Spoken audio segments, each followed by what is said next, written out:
Hey everybody, it's your old pal Steve Moore here, owner of Run More, this fabulous brick and mortar running shop located in Westminster, Maryland. Today we're talking about the all-new Hoka Mach X3.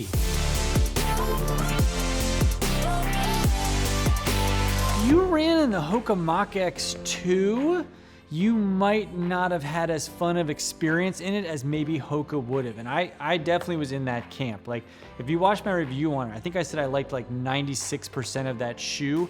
I thought the update was great as far as how it fit on from like here up. I thought it ran better. I thought it was snappier.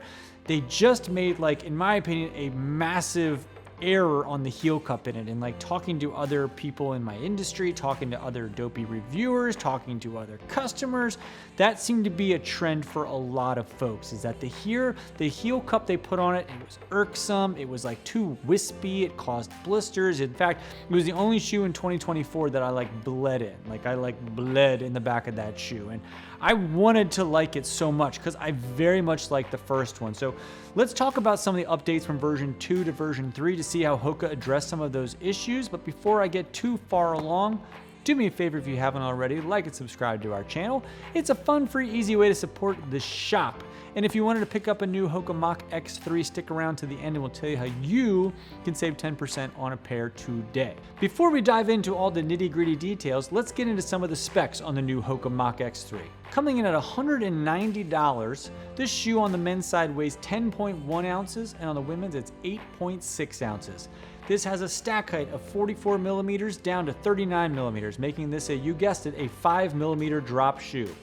The new improved upper is a wrap knit upper, and the outsole is a speed-centric meta rocker. This is a dual density midsole with a top layer of PBA, a P-Bax plate in the middle, and a traditional EVA on the bottom. This shoe is a performance trainer with a plate to it. That's sort of, we're calling some of these performance trainers. We've seen an emergence in them, and now, like, with the time, the Hoka X, the original Hoka Mach X1, just the Hoka Mach X, was the first one that, I think probably the first one that we carried that was a trainer that had a plate, not a carbon plate, but a plastic plate into it. This is a P-Bax plate that gave a little bit of stability, a little bit of pop to it in an everyday trainer. It wasn't necessarily a racing shoe, but you could race in it.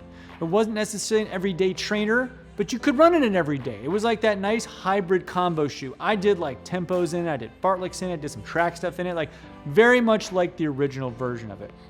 I have fond memories of getting a pair and going on vacation and just like blistering around town, which is, you know, this look, like just loving everything about it. So I was super amped for version 2 that came out last year, and it disappointed me. I think everything else was so nice, but the heel was so bad for me that it took away all of the things I liked about it. I did not get to really enjoy it the way that I wanted to.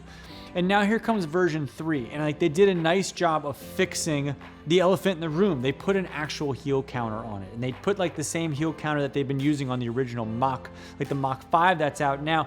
Just that like more of a traditional V Achilles heel cupping kind of vibe to it that fits more like a fast-paced shoe. You feel a little more locked and loaded into this. This shoe also has just a wonderful job of a nice, efficient toe off to it. They did a great job of making that change from version 1 to 2. And this feels, as far as like the performance of the shoe, just a nice segue from 2 to 3. Like I didn't notice a ton of difference as far as like the way it performed, except that it was a much more comfortable fit to it. They also changed the upper a good bit. I just think overall that was a problem on the first one. And now this is a much more woven, a more performance-y feeling upper. Not like, I felt like they were just trying to do everything they could to shave weight off version 2. And now this is more like strategic, you know, much more strategery in the overall design of it.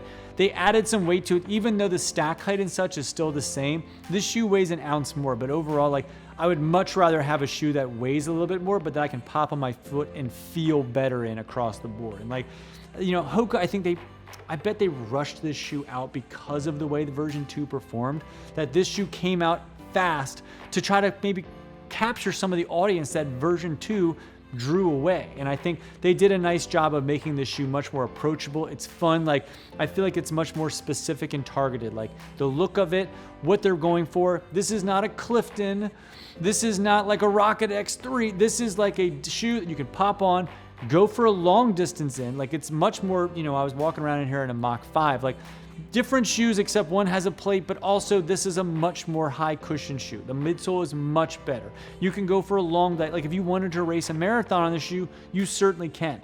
If you want to go down to the track and do 400-meter repeats in it, you certainly can. If you just wanted to make this like your everyday trainer, you could still do that. Like I might still suggest throwing in like an everyday non-roly-poly guy in there.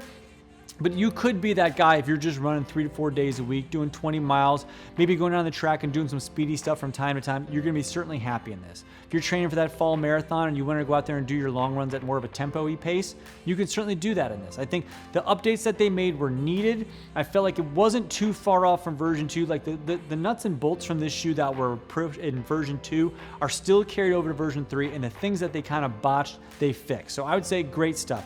The only thing that I don't love about this shoe, it's loud.